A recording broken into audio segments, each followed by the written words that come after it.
ಜೀವನದಲ್ಲಿ ಭರವಸೆಯನ್ನ ಕಳ್ಕೊಂಡು ಧೈರ್ಯನೇ ಇಲ್ಲದೆ ಮುಂದೆ ಏನಪ್ಪಾ ಮಾಡೋದು, ನನ್ಗೇನು ಮಾಡಕ್ಕಾಗ್ತಿಲ್ಲ ಅನ್ನೋ ಪರಿಸ್ಥಿತಿಯಲ್ಲಿದ್ರೆ ಭಗವದ್ಗೀತೆಯ ಈ 5 ಪಾಠಗಳನ್ನ ನೀವು ನೆನಪಲ್ಲಿಟ್ಕೊಂಡ್ರೆ ಅಥವಾ ನಿಮ್ಮ ಜೀವನದಲ್ಲಿ ಅಳವಡಿಸ್ಕೊಂಡ್ರೆ ಒಂದು ಸಕ್ಸಸ್ಫುಲ್ ಲೈಫ್ ಲೀಡ್ ಮಾಡ್ಬೋದು. ಒಬ್ಬ ಮನುಷ್ಯ ಅಂತ ಅಂದ್ಮೇಲೆ ಕಷ್ಟ ಸುಖ ಎರಡು ಬಂದೇ ಬರುತ್ತೆ. ಇನ್ನೊಂದೇನಂದ್ರೆ ಎಲ್ಲರಿಗೂ ಒಂದು ಮೂಮೆಂಟ್ ಅನ್ನೋದು ಬಂದೇ ಬಂದಿರುತ್ತೆ. ಸಾಕಪ್ಪ ನಂಗೆ ಜೀವನ, ದೇವ್ರು ಏನಕ್ಕೆ ನಮಗೆ ಕಷ್ಟದ ಮೇಲೆ ಕಷ್ಟ ನಮ್ಗೆ ಕೊಡ್ತಿದ್ದಾನಪ್ಪ, ಆಯ್ತು ನಮಗ್ ಸಾಕಾಯ್ತು, ನಮ್ಗೆ ಜೀವನ ಇನ್ನೇನು ಮಾಡಕ್ಕಾಗಲ್ಲ, ನಮ್ಗೆ ದಾರಿನೇ ತೋರಿಸ್ತಿಲ್ಲ ಅನ್ನೋ ಮನಸ್ಥಿತಿ ಎಲ್ಲರಿಗೂ ಒಂದು ಕ್ಷಣದಲ್ಲಿ ಪಾಸ್ ಆಗಿರುತ್ತೆ ಲೈಫಲ್ಲಿ. ಸೊ ನಿಮಗೆ ಆ ತರ ಕ್ಷಣಗಳೇನಾದ್ರೂ ಬಂದಿದ್ರೆ ಈ 5 ಪಾಠಗಳನ್ನ ಶ್ರೀಕೃಷ್ಣ ಬೋಧನೆ ಮಾಡಿರುವಂತ ಪಾಠಗಳನ್ನ ನೆನಪಲ್ಲಿ ಇಟ್ಕೊಳ್ಳಿ. ಡೆಫಿನೆಟ್ಲಿ ನಿಮ್ಗೆ ಒಂದು ಹೆಲ್ಪ್ ಆಗುತ್ತೆ. ಮೊದಲನೇದಾಗಿ ಕೆಲಸವನ್ನ ಮಾಡಿ ಬಟ್ ಅದರ ಫಲವನ್ನ ಅಪೇಕ್ಷಿಸಬೇಡಿ ಅಂತ ಶ್ರೀಕೃಷ್ಣ ಭಗವದ್ಗೀತೆಯಲ್ಲಿ ಹೇಳ್ತಾನೆ. ಯಾವತ್ತೂ ಅಷ್ಟೇನೆ ಕೆಲಸ ಮಾಡೋದು ಮಾತ್ರ ನಮ್ಮ ಕರ್ತವ್ಯವಾಗಿರ್ಬೇಕು, ಫಲಾನುಫಲ ಎಲ್ಲ ದೇವ್ರಿಗೆ ಬಿಟ್ಟಿದ್ದು ಅಂತ. ಅದಕ್ಕೆ ಹೇಳ್ತಾರೆ ನೋಡಿ, ಕೆಲಸ ನಮ್ದು ಫಲ ದೇವರದು ಅಂತ ಹೇಳ್ತಾರೆ. ಒಂದು ಕೆಲಸವನ್ನ ಮಾಡ್ಬೇಕಾದ್ರೆ ಫುಲ್ ಕಾನ್ಸಂಟ್ರೇಟೆಡ್ ಇಟ್ಬಿಟ್ಟು ಅದನ್ನ, ಬಿಕಾಸ್ ನಾವು ಫಲವನ್ನ ಎಕ್ಸ್ಪೆಕ್ಟ್ ಮಾಡ್ತಿದ್ದಾಗ ನಮ್ಮ ಕೆಲಸದಲ್ಲಿ ಕಾನ್ಸಂಟ್ರೇಷನ್ ಇರಲ್ಲ ಯಾವತ್ತೂ. ಕಂಪ್ಲೀಟ್ ಆಗಿ ನೀವು ಒಂದು ಕೆಲಸಕ್ಕೆ ನಿಮ್ಮ ಕಾನ್ಸಂಟ್ರೇಷನ್ ಕೊಟ್ಟು ಅದನ್ನ ನಾನು ಒಂದು ಶಿಸ್ತುಬದ್ಧವಾಗಿ ಮಾಡ್ತೀನಿ ಅಂತ ಬಂದಾಗ ಸಕ್ಸಸ್ಫುಲ್ ಅನ್ನೋದು ಆಟೋಮ್ಯಾಟಿಕ್ ಆಗಿ ನಿಮ್ಗೆ ಫಲವನ್ನ ತಂದು ಕೊಡುತ್ತೆ. ಅದಕ್ಕೆ ಹೇಳೋದು ಫಲ ನಮ್ಮದು ಅಲ್ಲ, ಕೆಲಸ ನಮ್ಮದು, ಫಲ ದೇವರದು ಅಂತ ಹೇಳೋದು. ಇನ್ನ ಎರಡನೇದಾಗಿ ಬದಲಾವಣೆ ಜಗದ ನಿಯಮ. ಜೀವನದಲ್ಲಿ ಬದಲಾವಣೆ ಯಾವುದು ಗೊತ್ತಾ? ನೀವು ಅನ್ಕೋಬಹುದು ಶಾಶ್ವತವಾಗಿ ಇರೋದು ಅಂತಂದ್ರೆ ಅದು ಒಂದು ಬದಲಾವಣೆ ಅಂತ ಹೇಳ್ಬೋದು. ಇವತ್ತಿದ್ದವರು ನಾಳೆ ಯಾವ ರೀತಿ ಅಂತ ಹೇಳಕ್ಕಾಗತ್ತಾ?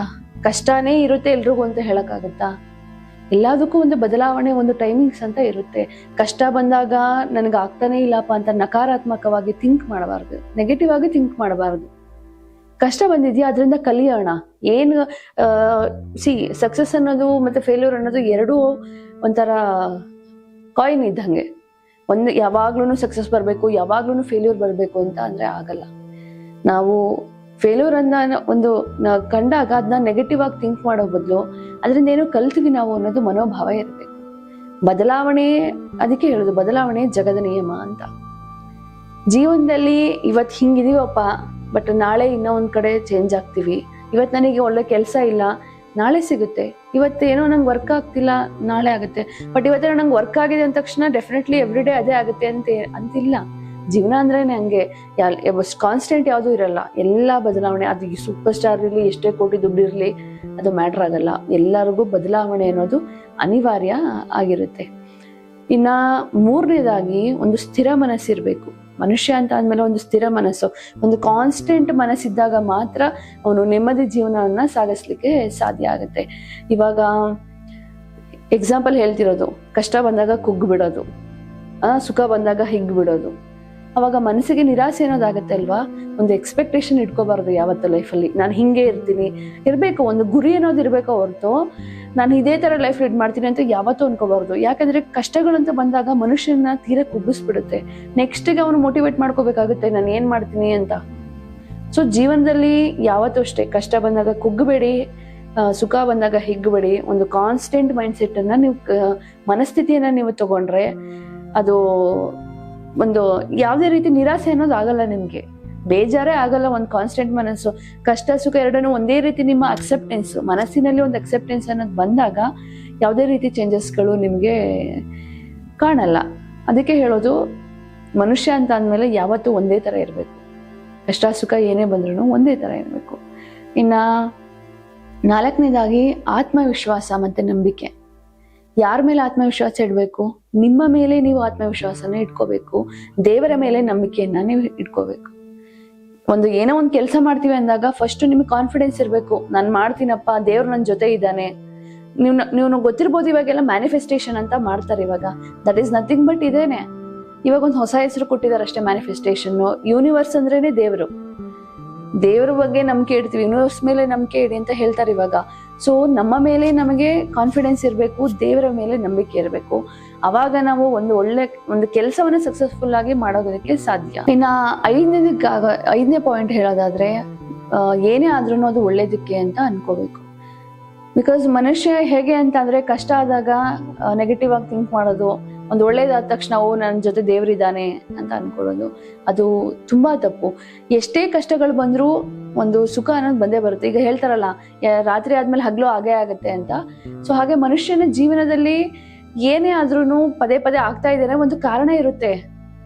ಈಗ ಏನೇನ್ ಮಾಡರ್ನ್ ವರ್ಡ್ಸ್ಗಳು ಕೊಟ್ಟಿದಾರಲ್ವಾ, ಮ್ಯಾನಿಫೆಸ್ಟೇಷನ್ ಇರ್ಬೋದು ಅಥವಾ ಇನ್ನೂ ಏನೇನೋ ವರ್ಡ್ಸ್ಗಳು ಕೊಟ್ಟಿದ್ದಾರೆ, ಅದೆಲ್ಲ ನಥಿಂಗ್ ಬಟ್ ಆಗಿನ ಕಾಲದಿಂದ ನಡ್ಕೊಂಡ್ ಬಂದಿರೋಂಥದ್ದೇ. ನಿಮ್ಮ ಜೀವನದಲ್ಲಿ ಏನಾದ್ರು ಪದೇ ಪದೇ ರಿಜೆಕ್ಷನ್ ಆಗ್ತಿದ್ಯಾ, ಒಂದು ಒಳ್ಳೆ ಆಪರ್ಚುನಿಟಿ ಸಿಗ್ಬೋದಲ್ವಾ ಮುಂದಕ್ಕೆ. ಇಲ್ಲ ನಿಮ್ಗೆ ಏನೋ ಇವತ್ತು ಬ್ರೇಕಪ್ ಆಗಿದ್ಯಾ, ಇನ್ನೊಬ್ರು ಒಳ್ಳೆಯವ್ರು ಸಿಗ್ಬೋದಲ್ವಾ. ಯಾಕೆ ಪಾಸಿಟಿವ್ ಆಗಿ ಥಿಂಕ್ ಮಾಡಲ್ಲ? ಇವತ್ತಾಯ್ತಪ್ಪ ನಮ್ಗೇನೋ ಒಂದು ನೆಗೆಟಿವ್ ಆಯ್ತು ಅಂತಂದ್ರೆ ಅದನ್ನ ಒಳ್ಳೇದಕ್ಕೆ ಅನ್ಕೊಳ್ಳಿ. ಮುಂದೆ ಏನೋ ದೊಡ್ಡ ಅನಾಹುತ ಆಗೋದನ್ನ ತಪ್ಸೋದಕ್ಕೆ ದೇವರು ನಮ್ಗೊಂದು ಸೂಚನೆಯನ್ನ ಕೊಟ್ಟಿದ್ದಾನೆ ಅಂತ ಅನ್ಕೊಳ್ಳಿ. ಸೊ ಅದಕ್ಕೆ ಹೇಳೋದು, ದೇವರು ಹೇಗೆ ಅಂತ ಅಂದ್ರೆ ನಿಮ್ಗೆ ಒಂದು ತಡೆಯನ್ನ ನೀಡ್ತಿದ್ದಾನೆ ಅಂತ ಅಂದ್ರೆ ಅದರಿಂದ ಏನೋ ಕಲಿಯೋದಕ್ಕೆ ನಿಮ್ಗೆ ಒಂದು ಆಪರ್ಚುನಿಟಿನ ಕೊಡ್ತಿದ್ದಾನೆ ಅಂತ ಅರ್ಥ. ಯಾವತ್ತೂ ಅಷ್ಟೇ ಏನಾಗುತ್ತೆ ಅದನ್ನ ಒಳ್ಳೇದಕ್ಕೆ ಅಂತ ಅನ್ಕೊಳ್ಳಿ. ನೆಗೆಟಿವ್ ಆಗಿ ಥಿಂಕ್ ಮಾಡ್ಬೇಡಿ, ನನ್ನ ಕೈಲಿ ಆಗಲ್ಲಪ್ಪ, ಇದು ಏನೋ ಒಂದು ಆಫರ್ ನನಗೆ ಕೈ ತಪ್ಪೋಯ್ತು ಅಂದ್ರೆ ಇನ್ನೂ ದೊಡ್ಡ ಆಫರ್ ಬರುತ್ತೆ. Always think positive. ಯಾವಾಗ್ಲೂ ಅಷ್ಟೇನೆ, ಅದಾಗ್ಲಿಲ್ವಾ ಬಿಟ್ಟಾಕಿ, ಅದರಿಂದ ಏನೋ ಒಂದು ಇಷ್ಟಕ್ಕೆ ಆಯ್ತಲ್ಲ ನಾನು ಖುಷಿ ಪಡ್ಬೇಕು, ಮುಂದೆ ನಂಗೇನೋ ಒಳ್ಳೇದಾಗುತ್ತೆ.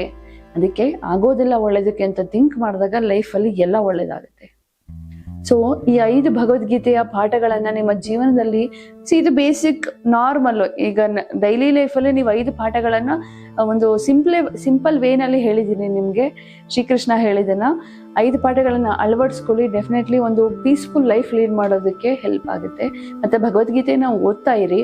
ಅಂಡ್ 18 ಅಧ್ಯಾಯಗಳಲ್ಲೂ ಒಂದೊಂದು ಪಾಠಗಳನ್ನ ಶ್ರೀಕೃಷ್ಣ ನಮ್ಗೆ ನಮ್ಮ ನಿಜ ಜೀವನಕ್ಕೆ ಒಂದು ಬೋಧನೆಯನ್ನ ಮಾಡಿರೋವಂಥದ್ದು ಭಗವದ್ಗೀತೆ ಅಂದ್ರೇನೆ ಅದು. ಸೊ ಇದೇ ತರ ಇನ್ನಷ್ಟು ಸುದ್ದಿಗಳ ಜೊತೆ ಬರ್ತೀನಿ. ಇದೇ ತರ ಸುದ್ದಿಗಾಗಿ ನೋಡ್ತಾ ಇರಿ ಕರ್ನಾಟಕ ಟಿವಿ. ಇದು ಕನ್ನಡಿಗರ ಧ್ವನಿ. ನಾನು ಮೈತ್ರಿ ರಾಮಚಂದ್ರ.